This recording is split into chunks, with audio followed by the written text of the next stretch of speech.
बोलिए श्री रामचंद्र सरकार की जय। मैं विशाल शर्मा आपके सामने आप सभी को श्री राम विवाह उत्सव की हार्दिक शुभकामनाएं। मार्गशीर्ष मास में शुक्ल पक्ष में पंचमी के दिन राम जी का विवाह उत्सव मनाया जाता है। इस दिन भगवान श्री रामचंद्र जी का मां जानकी सीता जी के साथ विवाह हुआ था। बताया जाता है कि जब पृथ्वी पर पाप बढ़ने लगा तो ये पृथ्वी ही गौ माता का रूप धारण कर भगवान श्री नारायण के शरण में गई। भगवान श्री नारायण के शरण में जाकर प्रार्थना करने लगी कि प्रभु, पृथ्वी पर चारों तरफ पाप बढ़ रहा है, आप इस पृथ्वी को, आप मुझे इस पाप से मुक्त कर दीजिए। जब भगवान नारायण ने पृथ्वी को आश्वासन दिया, कहने लगे कि हे पृथ्वी, तुम चिंता मत करो, मैं समय आने पर श्री दशरथ जी के यहाँ पुत्र रूप से प्रकट होऊंगा और सभी पापियों को नष्ट करूंगा। इस प्रकार से सुंदर समय आने पर भगवान श्री रामचंद्र जी अपने 3 भाइयों के साथ दशरथ जी के यहाँ प्रकट हुए। इस प्रकार से धीरे धीरे रामलला बड़े होने लगे, उन्हें गुरुकुल भेजा गया। थोड़े ही दिनों में बहुत सी कलाओं को, बहुत सी विद्याओं को भगवान श्री रामचंद्र जी ने अपने भाइयों के साथ ग्रहण कर लिया। जब वे महलों में लौटकर आए तो महलों में आए हुए उन्हें कुछ ही समय हुआ था। अब तक तो उनके माता पिता श्री दशरथ जी, कौशल्या जी उन्हें लाड़ प्यार भी नहीं कर पाए थे। इतने में ही विश्वामित्र जी यज्ञों की रक्षा के लिए जो बहुत से दानव तथा दैत्य उनके यज्ञों को विध्वंस कर देते थे, उनकी रक्षा के लिए श्री रामचंद्र जी को लेने के लिए आए।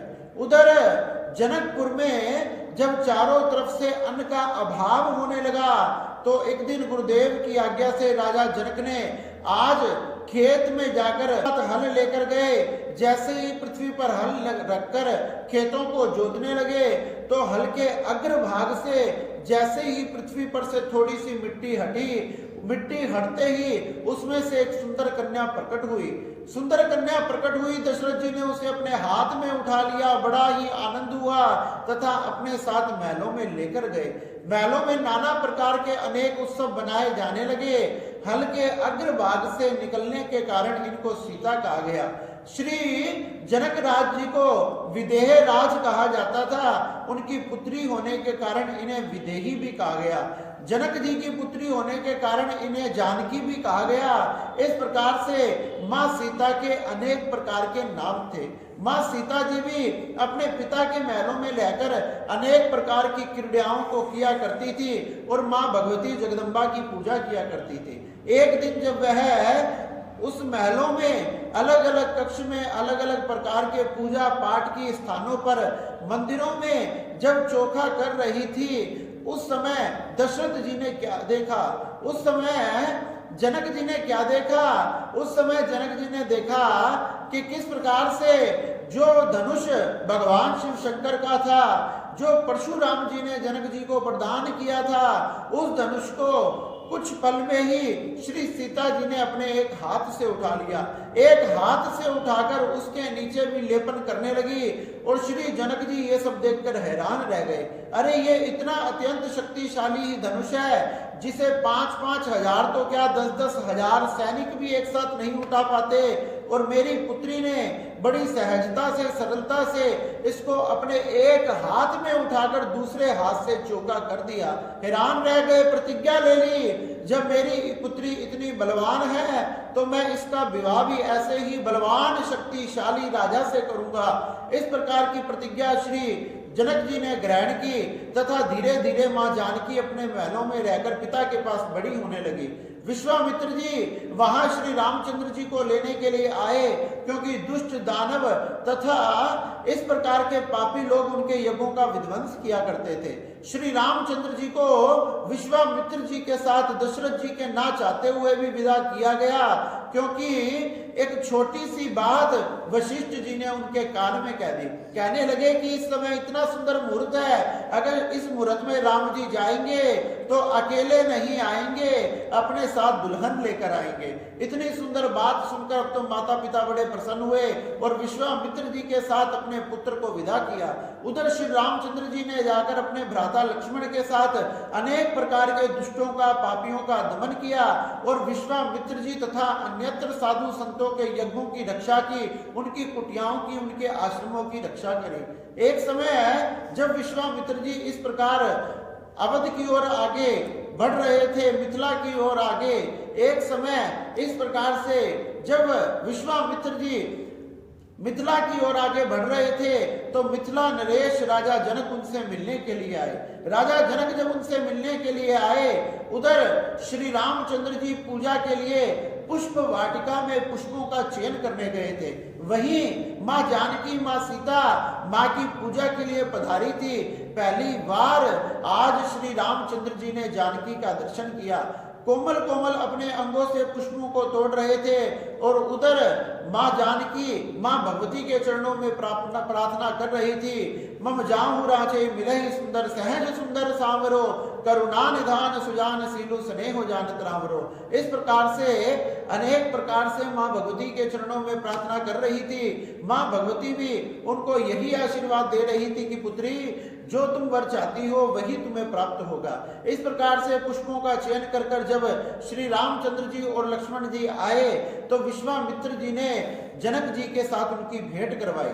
सुंदर समय देखकर जनक जी ने वहां से विदा ग्रहण की तथा अपने महलों में आ गए। विश्वामित्र जी आज श्री रामचंद्र जी और लक्ष्मण जी को लेकर मिथिला नरेश के यहाँ महलों में जाने लगे और उनकी सभा में जाकर बैठ गए। उनकी प्रतिज्ञा के अनुसार कि जो इस धनुष को उठाएगा उसी के साथ मैं अपनी पुत्री का विवाह करूंगा। इस प्रकार की प्रतिज्ञा को देखकर दूर दूर के राज्यों से, देशों से, विदेशों से अनेक प्रकार के राजा महाराजा वहां पधारे थे। सबने बड़ा जोर लगाया, लेकिन धनुष को उठाना तो दूर, कोई धनुष को थोड़ा सा खिसका भी नहीं पाया।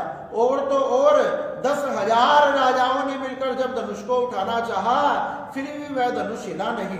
इस प्रकार से जब राजा जनक का मन उदास होने लगा, सोचने लगे कि मैंने ये व्यर्थ में ही प्रतिज्ञा कर ली, मुझे लगता है पृथ्वी पर ऐसा कोई शूरवीर नहीं है जो मेरी इस प्रतिज्ञा को पूरा कर दे। जैसे ही लक्ष्मण जी के कानों में ये शब्द पड़े, अब तो लक्ष्मण जी के क्रोध का ठिकाना नहीं रहा।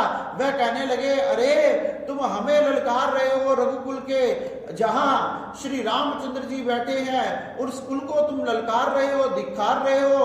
अगर अभी मेरे भाई की, अभी प्रभु राम की आज्ञा हो, इस धनुष को तोड़ना तो क्या, इसको तोड़कर इतनी दूर फेंकूंगा कि किसी को नजर भी नहीं आएगा।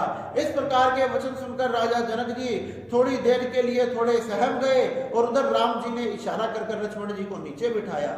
जब वशिष्ठ जी ने जो विश्वामित्र जी को बात कही थी कि आओ तो दुल्हन लेकर ही आना, विश्वामित्र जी को आज वह बात याद आ गई और राम जी को इशारा किया कि हे राम, तुम जाओ और इस धनुष को उठाओ और इसको तोड़कर इनकी प्रतिज्ञा को पूरा करो।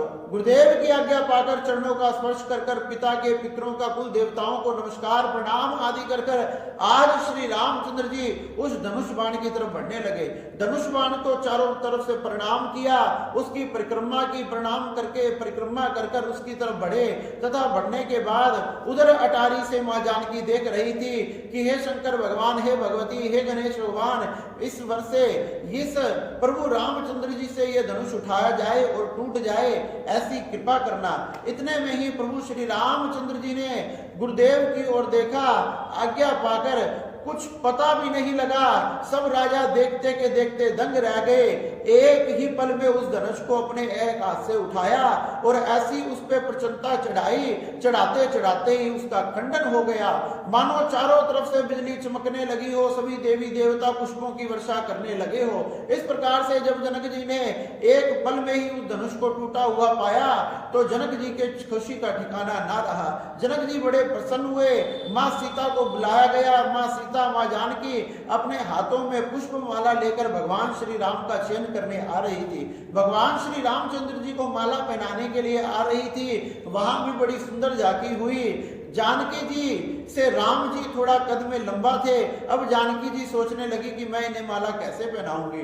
जब जानकी जी उन्हें कहने लगी कि हे राम आप थोड़ा सा नीचे हो जाओ, लेकिन उधर से लक्ष्मण इशारा करने लगे कि प्रभु नीचे मत हो जाना। जब मां जानकी ने कहा कि क्या बात है लक्ष्मण, तुम मुझे माला पहनाने क्यों नहीं दे रहे, अपने भाई को नीचे क्यों नहीं होना दे रहे। कहने लगे अगर जैसे ही आपने माला पहनाई ये सदा सदा के लिए ये आपके हो जाएंगे और मैं अनाथ हो जाऊंगा, क्योंकि मेरे नाथ तो यही है, इनके सिवा मेरा कोई नहीं है। इस प्रकार से जब लक्ष्मण जी ने सीता जी को ये बात कही तो लक्ष्मण जी ने कहा कि अगर आप वचन देती हो कि मुझे भी अपने पुत्र की तरह रखोगी तो अभी मैं राम जी को कह दूंगा, वह थोड़ा नीचे झुक जाएंगे। सीता जी ने कहा कि हे लक्ष्मण तुम हमारे पुत्र के समान ही प्रिय हो, तुम किसी प्रकार की चिंता मत करो। उसी समय श्री लक्ष्मण जी दौड़े दौड़े आए और भगवान श्री रामचंद्र जी के चरणों को स्पर्श करने लगे। जैसे ही स्पर्श करने लगे श्री रामचंद्र जी ने झुककर उन्हें उठाया और जैसे ही रामचंद्र जी झुके उधर से मां सीता जी ने श्री रामचंद्र जी को माला पहना दी। चारों तरफ से पुष्पों की वर्षा होने लगी, मंगल गीत गाए जाने लगे और श्री जनक जी ने दशरथ जी के पास संदेश भेजा और आज दशरथ जी भी सुंदर बारात लेकर सभी भाइयों को लेकर अपने परिवार को लेकर मिथिला की ओर बढ़ने लगे। और मिथिला की तरफ बढ़ते बढ़ते आज मार्गशीर्ष मास का शुक्ल पक्ष का वो पंचमी का दिन आ गया। इसी दिन श्री रामचंद्र जी और मां सीता का विवाह हुआ। इसलिए श्री रामचंद्र जी का यह विवाह उत्सव बड़े ही धूमधाम से आनंद से बनाना चाहिए। जो इस कथा को सुनता है उन्हें समस्त सुखों की प्राप्ति होती है, उनके विवाह कार्य संपन्न हो जाते हैं। इस प्रकार से हमने धूमधाम से आनंद के साथ आज भगवान श्री रामचंद्र जी की पूजा पाठ करनी चाहिए, उनकी माला जाप करनी चाहिए, उनको अनेक प्रकार से भोग लगाना चाहिए, 56 प्रकार का भोग लगाना चाहिए। इससे भगवान श्री रामचंद्र जी बड़े प्रसन्न होते हैं और अपने भक्तों पर कृपा करते हैं। इस प्रकार से धूमधाम से आप श्री रामचंद्र जी का विवाह उत्सव को बनाएं और सभी प्रकार की सुख तथा समृद्धियों को ग्रहण करें। बोलिए श्री रामचंद्र भगवान की जय। बोलिए जय जय श्री राम।